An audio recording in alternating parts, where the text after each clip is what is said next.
தொட்டியில் கூட்டமாக தண்ணீர் அருந்திய யானைகள். மலை கிராம மக்கள் எடுத்த வீடியோ காட்சிகள் வைரல். தமிழகத்தில் கோடை வெயிலின் தாக்கம் அதிகமாக உள்ளது.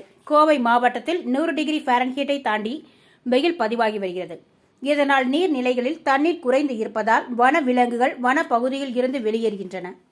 இந்நிலையில் தடாகம் வீரபாண்டி புதுரை அடுத்த மூலக்காடு எனும் மலை கிராமத்தில் வசிக்கும் மக்கள் ஊரின் எல்லையில் வனவிலங்குகள் பறவைகள் நீர் அருந்துவதற்கு தண்ணீர் தொட்டி ஏற்பாடு செய்து தண்ணீர் நிரப்பி வைக்கின்றனர்.